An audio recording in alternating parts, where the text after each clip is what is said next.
How many successful business people do you know that make rash decisions? Right. Oh, that's just not the case. It's what you're getting, like Shawn said, or you were saying, Shawn says they have the ability to slow things down. It's because they want to have a thoughtful response. Right. And it doesn't mean that they always, I know I certainly don't always make the right decision, but I take responsibility for it. I can evaluate that failure and correct it, but the person that's always making rash decisions and is stuck in that mode, how do you think they handle failure? Blame, blame, blame, and complain, right? But the successful person is slow to make reasonable decisions, thoughtful responses, not emotional reactions. And that doesn't mean they always make the right decision, but they know here's what's going to happen. From that failure, they'll think about it and have another thoughtful response. Right. Constantly course correcting.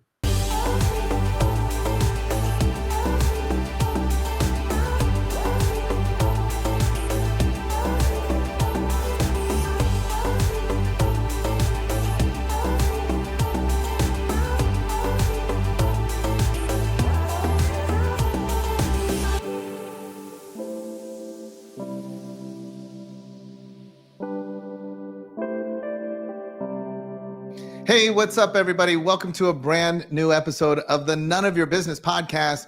We've got Shawn and Lacey here with you, just as we are each and every week. And this week, we have a very awesome and interesting guest that I'm sure is going to have people thinking, probably commenting. All of our TikTok fans are probably going to have plenty to say about his beard and way more to say. They're going to have way more to say about his content. People don't like my hair on TikTok. I was telling Adrian, they don't like my sparkly suits. I was telling Adrian, the guy who cuts my hair, I was like, we got to get you on TikTok to defend yourself because all these guys are knocking my haircut. I like the barber dude. So, hey, barber dude. I like his haircut. You don't know what you're talking about. Anyway, you don't know what you're talking about. All right. So we live in a world right now, a world that's topsy-turvy, a world where many people, frankly, don't know what to believe. A lot of decisions get made off of pure emotion. Yep. We have social media where people are engaging, borderline fighting. Some people not borderline fighting. It's one thing to be like, dude, his hair's messed up. You should have used the number 3 or whatever. But another thing is like, hey, what your point of view on, politics, on all sorts of things, on race issues, on gender issues, your point of view is absolutely wrong.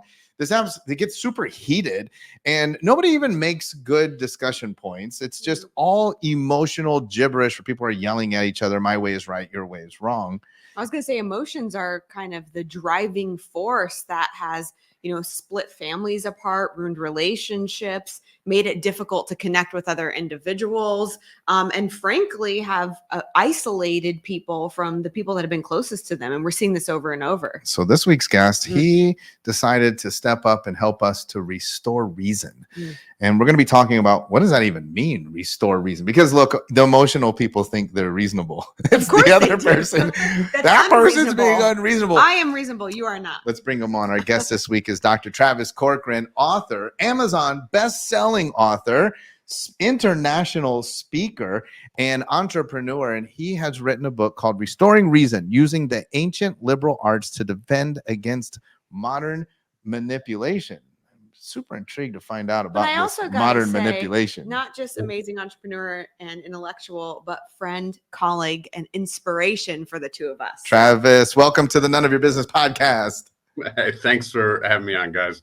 Man, that intro, I really miss you guys. And I love that you understand the content and why it's so important too. How you just right into emotion, right? Which is the biggest thing I talk about. Well, let's dive right into this. First and foremost, why this book? Why is this something that, a lot of people have a book in them, but why did you decide to write this book at this time, Restoring Reason? Well, I think you guys captured it right there in the intro. Like social media is the biggest like magnifying glass on how things are going in the world. People just at each other's throats, like what Lacey was saying about families. And I see this with my colleagues, like families are just being destroyed. And it's all because they're just so, I think it's the conviction bias. When you're so convinced of something that it's true. My emotions are so high about this one political item that it's really high.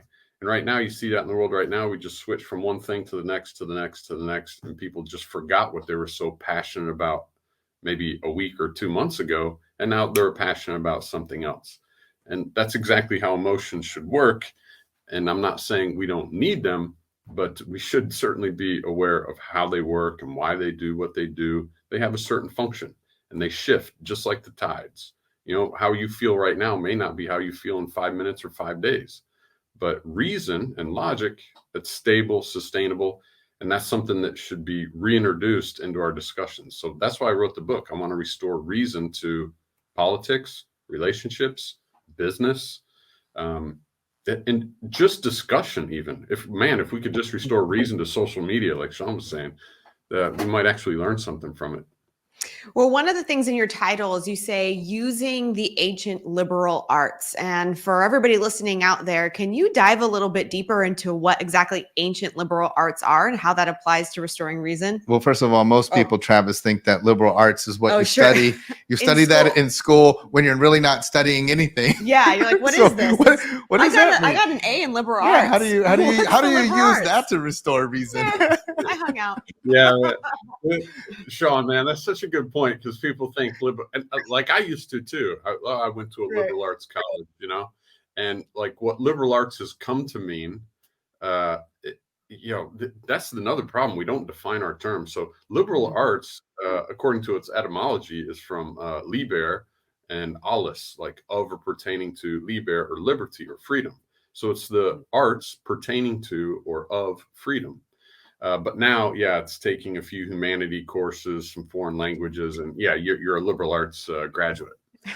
That's not what it is, right? It's just like today, you see all the people fighting like liberal versus Democrat, and they don't even know, like, as if they're opposites. You know, the opposite of conservative is not liberal. Yeah, I'm both liberal and conservative. I'm very conservative with my healthcare choices, my financial choices, investments.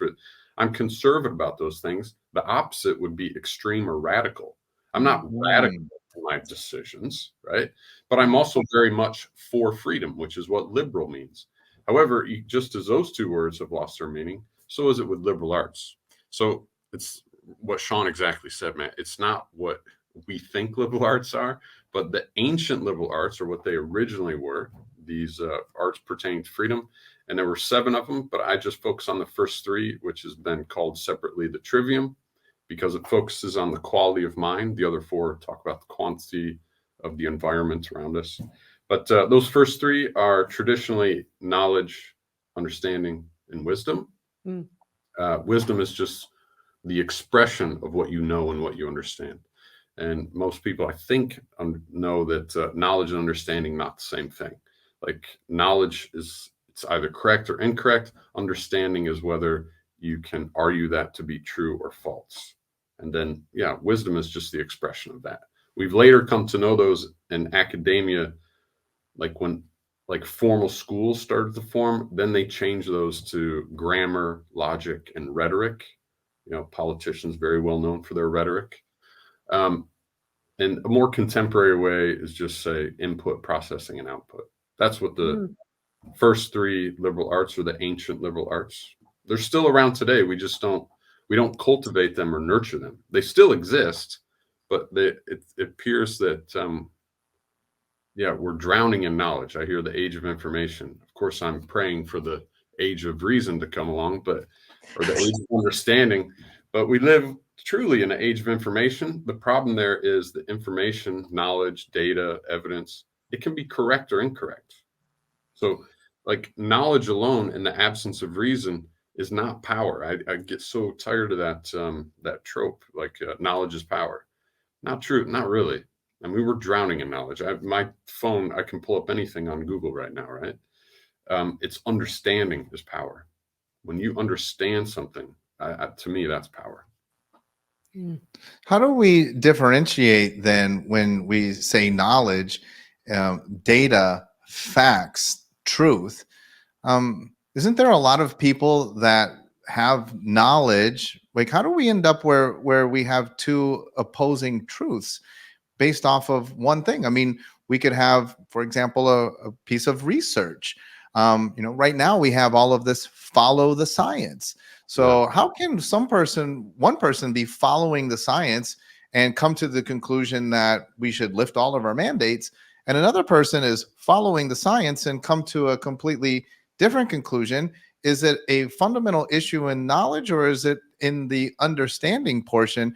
Or some people just throw out knowledge or facts that are not true? How do we reconcile that? Yeah, first is to distinguish the difference. Like you must have discernment between what is knowledge and understanding. And knowledge, when someone says follow the science, science also comes from Latin. Sciare, that's Latin for to know, or science is science. So follow the science, that's like following the knowledge. And that's fine and dandy. But like I said before, knowledge or evidence or the science, follow the science, trust the science, or follow the evidence. Evidence in the absence of reason is at best worthless. At its worst, it becomes political weaponry, which is what we saw over the last 2 years. Science in the absence of reason can be a very dangerous political game. And the difference is knowledge. There's two ways we acquire knowledge: empirically and rationally. And it used to be a long time ago. There was between Locke and Descartes and Hume and all these guys, Berkeley, there was this big debate in philosophy. And one group held to this idea that all knowledge is only acquired empirically, like through the five senses, some sort of observation, taste, touch, smell, hearing, what you see. And then this other group was empiricists. So it's the rationalists versus the empiricists. And the rationalists claimed that no, all the knowledge that we acquire is through reasoning. But the truth is we acquire it both ways, right? We get it through our experience, what I see, what I smell, what I taste, what I touch, what I hear, what I read, the documentaries I watch, the podcasts that I watch. I'm taking in information empirically. The conclusions that I deduce myself through the second liberal art, logic or reasoning, that's rationally derived knowledge. And in our world right now, science has become so political that it's just, you must follow the science, as if somehow science is equivalent to or a synonym for the truth, which it's clearly not. So you talk a lot, I know, about defining terms. And so I guess what keeps coming up for me, and maybe you can help me unpack this, is this idea of truth. First off, what is the definition of truth? Because I can technically acquire knowledge that would support the truth that I believe to be true, right? And so how does that work? And can you help me kind of unpack that? Yeah, truth is a principled statement that conforms to reason and is supported by evidence. That's truth. Truth is a principled statement that conforms to reason, which is why the second liberal art is so important. It's through a reliable, systematic, repeatable method, logic, and what's lost on people is they don't understand that is a system. It's very similar to mathematics. And the best way to equate this is, and it's challenging for people if they've never studied it. And this is what I would say is the problem with mandated schooling or compulsory schooling today, is that's been left out. But to put it in, hopefully you can pick this up. What logic is to science or philosophy or whatever is what math is to science is what logic is to philosophy. Math has operators like arithmetic. You have addition, subtraction, multiplication, division. And I don't know a single scientist that doesn't understand addition and subtraction. That would be ridiculous. Well, there's a lot of people out there that consider themselves logical thinkers who are drawing valid conclusions or strong conclusions, but they don't even know what the operators of logic are: conjunction, disjunction, conditional, biconditional, negation. If you don't understand those, how are you forming deductively valid conclusions, right? I mean, I know what sumo wrestling is, but doesn't make me a sumo wrestler. People know, yeah, I know the word logic. I've heard logic. But if you don't know what the operators are, you're not a logical person. If I didn't know what addition and subtraction were, you wouldn't call me a mathematician. Right. But people like, I love how you said at the beginning, like to Shawn, the example, you're like, no, but I'm being reasonable. You know, like everyone's convinced on emotion, that conviction bias, that they're being reasonable, being logic. And it doesn't take a lot. You don't have to be a lunatic like me and do like truth tables and validations and all this stuff. But if you just learn the basics, it's so incredibly empowering. And it, at the very least, tells you that there is a clear distinction between I feel that this is true and I can prove that it's true. The book is called Restoring Reason. If you are already like, man, I want more of this, you need to pick it up. It's an Amazon bestseller, of course. That means it's available on Amazon. It's also available at restoringreason.com. You can learn more about Travis. You can get in touch with him. Open up a dialogue. If you're like, what you said was absolutely baloney. All our TikTok friends, if you're not liking this, jump on restoringreason.com. Let Travis know what you think. But try and use logic and reason. Don't just be all emotional about it. This is a great point. So inside of this idea of restoring reason, let's give people, you mentioned sort of the operators to these constructs. Give us some super fundamentals. If somebody's like, look, maybe I am being a little bit emotional on social media. Right. Maybe that's why I'm not able to effectively communicate. Also, I think that sometimes when we don't use these operators, it's like trying to explain science and never using addition, subtraction, multiplication, division, never using that. Like, how do you explain it if you're not going to use the operators? So maybe people are like, look, I could be better at this. Give us the baseline starting points. How do we start to get better at using reason for our lives and in our communication? Yeah, good point. Well, the first is, to get to the point of what you said about like, am I being emotional or not? That's the best question. Like, evaluate yourself first. You know, the most popular question I get, I'll answer your question, but one of the most popular questions I get is people say, but if someone's being unreasonable and they're emotional, how do I get them to be reasonable? And I was like, how can you be certain? Do you know how to be certain if you're being reasonable first? Everyone's asking me, how do I change other people's minds? Right. What about my mind? Yeah. How do I check my own mind, Travis? Because you're already convinced they're right, you know? I love this, Travis, just as an aside, I was thinking about this earlier, and I'm sure this applies. I'm not sure how it applies, but I remember we were at an event and Joe Polish was there, and he asked a question of the audience, and he said, raise your hand if you've ever been wronged, if you've ever been done dirty by someone, if someone has ever like scammed you, tricked you, like played you, raise your hand. And everybody in the room raised their hand. And he said, okay, great. So now raise your hand if you've ever done someone else wrong. Like if you've done them dirty, like if you tricked them, if you scam them. Like, no. And he said, what happens is we judge others based off of their actions and we judge ourselves based off of our intent. And I think in the same way, like I'm not being unreasonable, I'm not being emotional because my intent is not to be emotional, but we do need some of these, we need tools to judge ourselves because we never think we're emotional. We're always logical and reasonable. But that's a good point. And I know we have a question for you to answer, Travis, but what I was thinking about was we're still human beings. We can't be absent of emotion. Right. And so I guess the question is, because I think you've talked about this before, is that emotions shouldn't be the driving factor for the way that we react, respond, or think, but they should be like a supporting factor. So maybe if you could explain kind of how emotions are used throughout this, or what their role. He's got 3 questions. I know. Yeah, 3 questions. But he's got this. You got it. Good. I'm glad you brought this up because if there's one thing I have to explain to a lot of people, and I've been pre-framing it now just so that I can because it always comes up. These people that are so invested in emotion due to postmodernism has been it's been rotting the soil for decades now. But some people are just so rooted in but my perception is everything. My perception creates reality. Everything is subjective, right? These are funny. If you don't like the things you see, change the things you're looking at, right? Isn't that the thing that exactly what I say? It's like, well, why are you arguing with me? You can just choose to hear that I'm in agreement with you if everything's subjective.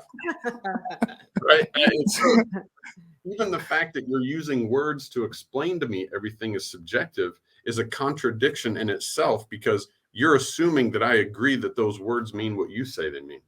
But everything is subjective. And what's peculiar too is the same group of people that like hold to this are typically the same people that preach holism and holistic and this and, you know, balancing all these forces, but they have no room for objectivity. Everything's subjective, no objective, nothing objective. So there's nothing holistic about that. Right. Which is really funny, because we have terms and concepts like truth, that is an objective concept. Subjective, yeah, your perception, your ideas, those are subjective. My perception is subjective.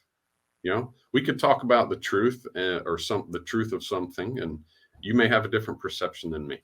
That is subjective. My beliefs, my ideas, those are all subjective. But on the emotion thing, I always have to address this. Because people are convinced, I think it comes down to, because emotions and thoughts, people somehow think they're like similar or equated, like they're the same thing, because they're not physical, they're mental constructs. And so it's hard for us to evaluate them. And so it's easy to get them confused. But emotions are reactive. That's a reaction. Like Lacey said perfectly, you can't just turn them off. They're always there. They're automatic, which is why it's the number one place to go for politicians. They're always going to appeal to emotion, because even the most logical person can't turn them off. So, but thoughts, those are responses. That's why you hear emotional reaction, thoughtful response. So emotions, we just have to learn their function. Right? They're very important. Like emotion's really important to me. I'm very passionate about everything I do with my business and the school and the book that I wrote. I'm passionate. I wake up every day. It motivates me. But I don't use that emotion to tell me how I'm going to achieve the things I want to do. So I've been trying to explain it like this. The dashboard on your car is constantly reacting to the environment, the engine, the speed, the road. So I get temperature of the engine, the oil, the RPMs, how fast I'm going. That's all a reaction to how it is. But those same indicators, multiple indicators, just like we have multiple emotions, always shifting and changing as they should. But I insist I'm going here and this is how I'm going to go. They shouldn't drive the car. They just give you an indication of how it's performing. And that's what emotions are. They're a real live feedback dashboard indicator of my relationship with the current situation or environment. But if you're ruled by them, that you're not in charge of your life. There's one voice of reason, but there are many, many emotions, and that's chaos if they're in charge. I've got to stop saying ruled by emotion too, because the truth is, if the voice of reason isn't at the center and controlling your life, you're not ruled by your emotion. You're ruled by the individuals, institutions, and ideologies that elicit your emotions. They are in charge of you. You're not in charge of your mind. Someone else is. They're just using your automatic reactions, emotions, to do it. Well, let's talk about that. One of the reasons why you wrote the book, as it says in the subtitle, is to defend against modern manipulation, the drivers of this emotion. What exactly are you trying or hoping that the reader will be able to defend themselves against? I put, like, in the beginning of the book, by the way, if people go to restoringreason.com, you can get the first chapter for free, like no strings attached. See if it's what you like. And I believe it's in the first chapter where I kind of talk about, like, the way I see it, everything is very, like, we are so toxic with emotions right now. Like the way you guys opened up this whole podcast with, like, social media is so emotional, people just throwing emotions back and forth, and how quickly they shift and change.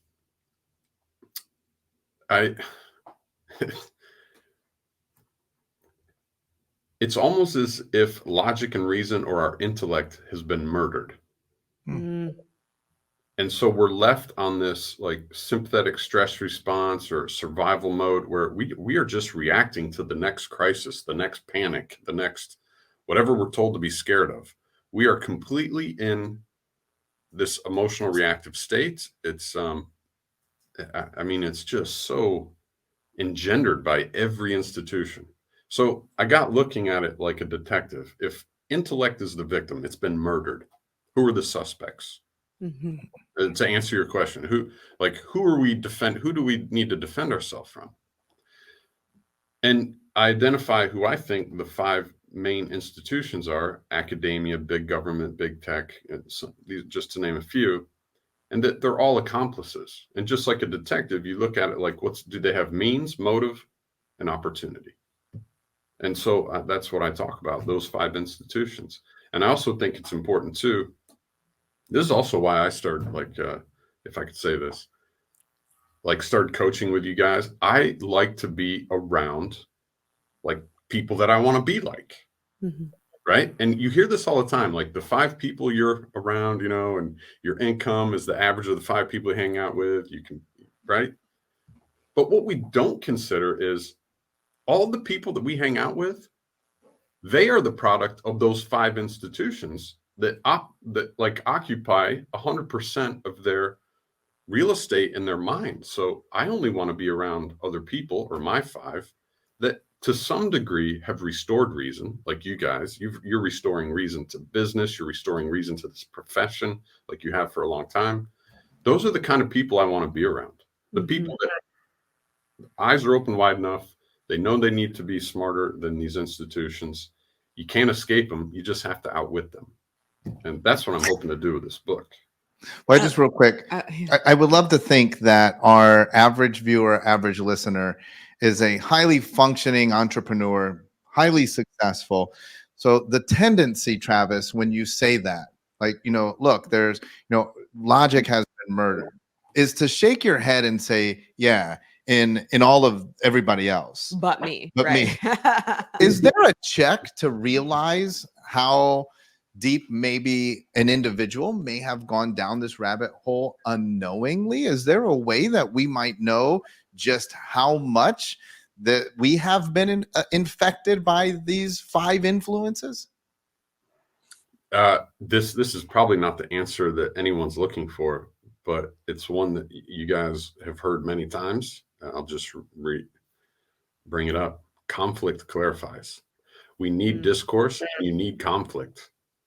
And we've just lost, the last 10, 20 years, children get like trophies and prizes for 8th place, 100th place, whatever. They don't know how to deal with loss. We don't know how to deal with conflict. We want to run from it or crush it. It's just, and it's unfortunate because conflict, it always clarifies. There's something that Shawn used to say that I always equated to this too. I never shared this with you guys, but Shawn used to talk about, you probably still do, discernment, right? How to discern between different voices, and like if you're in the ring or whatever.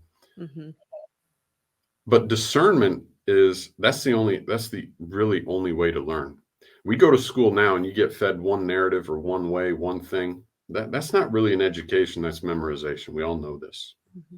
Unless you're presented with opposing views, and you have to exercise discernment between the 2 or multiple. Another thing is too, people need to understand, just because you're presented with 2 possibilities, it doesn't mean if one's wrong, the other's automatically right. They can both be garbage, but I think that to answer your question, the only way is to constantly to check for a self-check is you need to be in regular, healthy conflict. Healthy.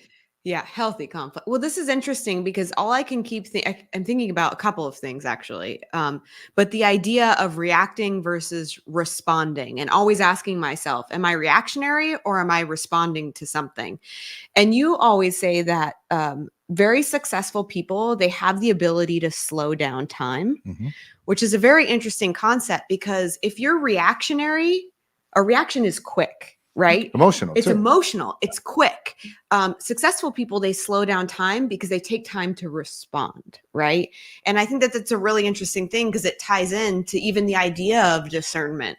In order to exercise discernment, you can't do that in a reactionary moment. Right? You have to be able to think of those 2 conflicting ideas or concepts that you're presented and take time to discern between the two, or to decide that they're both garbage. But it's really interesting thinking about these things. And what I do see in society is that people are so reactionary. Everything is quick to be said or quick to be told or quick to make even a decision, and they're not discerning amongst what they're learning. Absolutely. Interesting. I mean, ask yourselves, if we all the listeners and yourself, we should just ask ourselves, how many successful business people do you know that make rash decisions? Right. Oh, that's just not the case. It's what you're kind of like Shawn said, or you were saying, Shawn says they have the ability to slow things down. It's because they want to have a thoughtful response. Right. And it doesn't mean that they always, I mean, I know I certainly don't always make the right decision, but I take responsibility for it. I can evaluate that failure and correct it, but the person that's always making rash decisions and is stuck in that mode, how do you think they handle failure?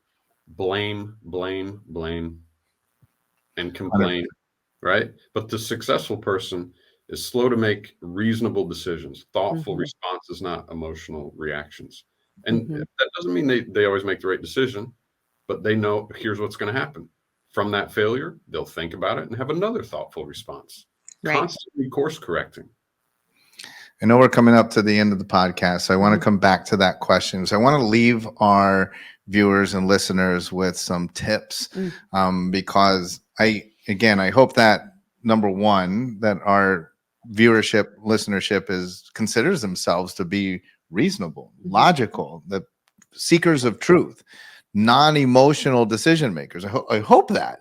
But at the same time, I hope that you understand that in today's world, with all of the modern influences that Travis is mentioning, it's probably impossible that that's actually the case. And I hope that there is a realization from today's discussion that is the truth. For everyone, for Travis, for you and I, it's inescapable, right? And even in our jobs, we have to be up on media, what they are spoon feeding people relative to conflicts in the world, relative to pandemics, relative to the economy. We have to be up on this stuff. But that's impossible to escape, because then we are now victims of this emotionally driven medicine that they are spoon feeding us. And so I want everyone to have that realization. But I want Travis to give us some outs. What are some practical things that we should be doing if we want to begin to step out of our influence of these 5 influences, and we want to start to become more logical? We want to start to become centered in our truths and be able to find healthy conflicts and healthy discussions. Yeah, the first thing is understand the words and the language you use. That's what the entire first liberal art is. That's why they switched it from knowledge to grammar, because it's about the construction of a statement. The second liberal art's really the construction of the argument, which is a minimum of 3 statements, 2 premises at least, and then a conclusion from those premises. So that's where you start. Be mindful of your words. Do you know what they mean when you say it? Like right now, the word energy in like has lost all meaning. When people talk about energy, fuel, like what energy are you talking about? Thermal energy or what? Like, I don't know. It's just kind of lost all meaning, right? So know the meaning of your words first, and then construct your statements carefully. People that argue to me that like, yeah, but it's just words and you know what I mean. Sometimes I think, I don't think you know what you mean, but like, I find it crazy that people are so lackadaisical or dismissive of the power of words. I mean, with a few choice words, you can empower someone, you could crush their spirits, you could inspire them. Words are powerful. And I don't know any successful people that would be irresponsible with power. So why would you be irresponsible with words? Understand what words mean. Please, right? And then next would be, once you get into the second liberal art, which I give just an overview in my book. I mean, I give recommended reading on where to go deeper into that. Because most of the books I recommend, people are like, oh, it's like a textbook. It's too dry. It's not sexy. And I get that. That's also why I wrote this book and said, okay, well, here's what it would do for your life in these different areas, business, relationship, politics, health. And then understand those operators that Shawn was asking about before. I mean, just the word and or, the difference between those and what they mean, the difference between a conjunction and a disjunction. Mm-hmm. And when you understand that and the elements of statements, then you can form conclusions. And like I said, you don't have to be a master at logic. You don't have to, I mean, I don't even get into like the higher level predicative logic and things like that. But just if you got a basic in it and it's very easy, you'll find it so empowering. And it's like you just have to see it for the first time to know, oh my God, there is a difference. There is a systematic method to thinking and logic. It's not just I feel logical. That is like one of the most oxymoronic statements I've ever heard. I feel like I'm logical. Oh, that's awesome. And just one last thing. I feel like it seems like you have to give this time too, because if you're an emotionally driven being or person, you are reactionary. And so it's going to take time for you to be able to step into this, to control that emotional reaction that you are so used to having, right? Because there's a lot of things that I used to watch in the news and I would get a little bit emotional about. And I had to train myself almost like a muscle to recognize that those were things that were utilized to manipulate the way that I would think. And so it does take time. So I would just add into that, like give yourself the space to be able to work on this, to make that muscle stronger so that you can step out of emotion and allow them to support you instead of drive you. Travis, you knocked it out of the park. You knocked it out of the park with us today, as always. So good. Hey, the book is called Restoring Reason. It's available on Amazon. We highly encourage you to pick up a copy. What is it? You can get the hardcover for $34.99, the paperback for $19.99. You can get on your Kindle for $8.99. No, you don't put it on your Kindle. No, you really need. You probably should take notes in this. Because you also want to carry it around, and you want people to ask you, like, what are you reading? And that's how you can create conflict. I'm reading about how you're so emotional, and then we can see if we can work on your skills. Highly encourage you to pick up the book and begin to apply it. I have no doubt that you're going to be seeing Travis in lots and lots of places. This message is so important until the big five figure out who he is and what he's doing. And then they're going to start the book will disappear. They'll start the squash concept. But we have them here on None of Your Business. And I mean, unless we get deplatformed, we're we're getting a letter, aren't we? Thank you so much, Travis, for being on the show. Absolutely amazing. Anything else to add? Nope. All right, everybody. We're going to be back again next week with a brand new episode of the None of Your Business podcast. Don't forget, each and every week, we're here with you with a brand new guest, diving deep on all kinds of things so that we can help you to improve yourself. We want you to be able to reach even more people, make an even bigger impact, and at the end of the day, leverage these tools to create the lifestyle that you desire. Make sure that you like, subscribe, get all those notifications set up, because I promise you, you do not want to miss a single episode of the None of Your Business podcast.